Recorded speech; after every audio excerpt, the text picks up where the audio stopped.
నేను టైప్ చేసినాను కానీ అది ఎగిరిపోతుంది ఎందుకో. సో వాట్ రైట్ ఇది రైట్ ప్రాపర్టీస్ ఆఫ్ రెసిప్రోకల్స్ యొక్క ప్రాపర్టీస్ రాయండి. Reciprocal of 1 is always 1. Reciprocal of 1 is always 1.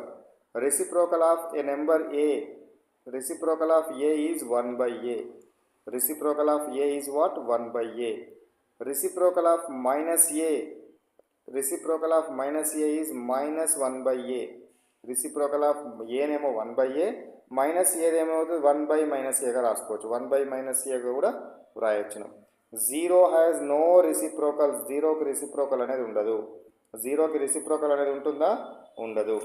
Reciprocal of 1 is 1 and reciprocal of minus 1 is minus 1.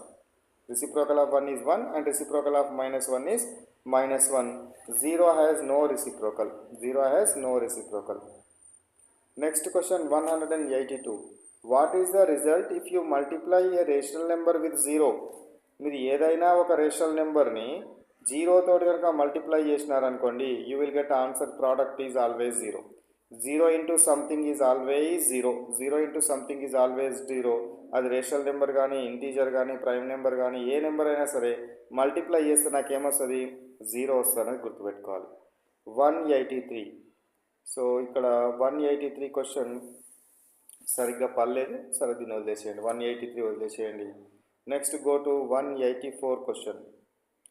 What is the property of density operation of numbers? Density operation of numbers అంటే ఏవైనా రెండు rational numbers తీసుకోండి. 2/3 తీసుకోండి, 5/4 తీసుకోండి. ఈ రెండు rational numbers మధ్యన ఎన్ని రేషనల్ నెంబర్స్ ఉంటాయి అనేది డెన్సిటీ ఆపరేషన్. ఏ రెండు రేషనల్ నెంబర్స్ మధ్యనైనా చాలా rational numbers, uncountable rational numbers ఉంటాయి. Uncountable rational numbers are present between any two rational numbers is called as density operation or density of rational numbers. రెండు rational numbers మధ్య ఎన్ని rational numbers ఉంటాయి అంటే ఎన్ని ఉంటాయి? అన్కౌంటబుల్, కౌంట్ చేయలేనన్ని rational numbers ఉంటాయనే విషయం మనకు తెలిసి ఉండాలి. దాన్నే డెన్సిటీ ఆపరేషన్ అంటాం.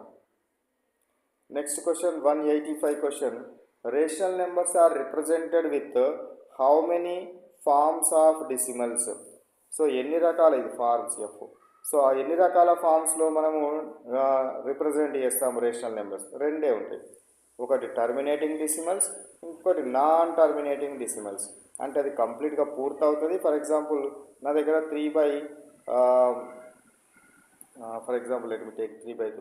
సో ఫర్ ఎగ్జాంపుల్ 2/5 ఉందనుకోండి. సో 2/5 ఏం చేయాలి? 2ని 5 తోటి డివైడ్ చేయాలి. పోతుందా? పోదు. కాబట్టి 0 పెట్టుకుంటే 0 పెట్టుకుంటే 5 4 20. సో ఇది ఏమైంది? Terminating decimal. ఇట్లా వస్తే టర్మినేటింగ్ డెసిమల్. ఫర్ ఎగ్జాంపుల్ 1/3 ఉందనుకోండి. 1ని 3 తో డివైడ్ చేయండి, పోదు కాబట్టి 0. 3 3 9.